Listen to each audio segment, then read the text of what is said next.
All right, Paxton, here it is. In addition to milk, I need cigarettes. What? I was trying to hide that I'm smoking again, but since we're no longer together, it doesn't really matter, does it? You are smoking? Yes, I plan to carry on just until this thing is over.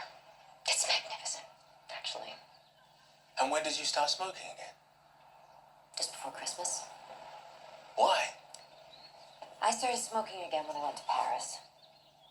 You went to Paris? Yes, I went to Paris. I didn't tell you. I went to Paris. Michael Essien invited me to Paris, and I went. Okay. My therapist identifies these moments as confession avalanche. Who the fuck is Michael Essien? He's the founder of MiraCorp, 7th wealthiest man in Germany. And you went to Paris with him? Not quite. He invited the CEOs from 6 countries to come to Paris for his 60th birthday celebration. You mind if I light this thing? I put it out twice. And you know, actually, at first, I'm not even asking.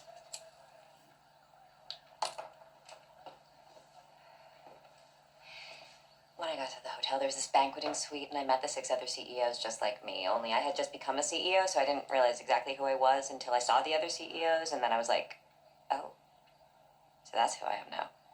And we sat around this table drinking champagne, and the conversation was lots of little voices saying yes, and one big voice saying good, Michael Essien's voice, and then the big voice said emerging markets, and you know how sometimes when people say something abstract, I actually see it? No, we did smoke a lot of weed in the bad old days. When he said emerging markets, I saw this thing, this shape, appearing from under the table and swimming around our legs, and I think I actually did have a temperature that night. But anyway, then he said cigarettes and pharmaceuticals, and I drank some champagne, and someone said facilitators. That is people who persuade governments that products are safe and okay, and the big voice said that facilitators were now a huge link in the chain, and I saw this big chain dripping seaweed, and then the big voice raised a toast to corruption, and everybody laughed ironically, including me. Paxton, look at me.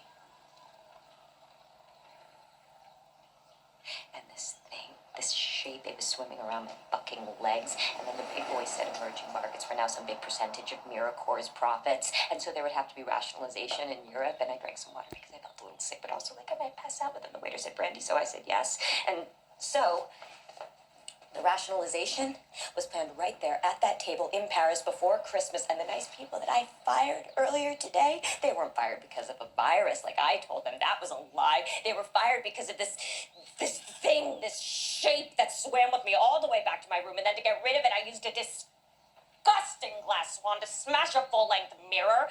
And then rather than walk across broken glass all night, I decided to take the last train home to London. And when I got to the Gare du Nord station, a homeless woman came up to me and asked me for a cigarette. I told her that I didn't smoke, but I decided to buy her a pack anyway because I thought that maybe kindness might make me feel better about what I had become. And when she lit her cigarette, I decided to have a cigarette too. And when I drew in the smoke, the thing stopped swimming. So I sat down on a bench and I waited for my train. And that is why I started to smoke again. But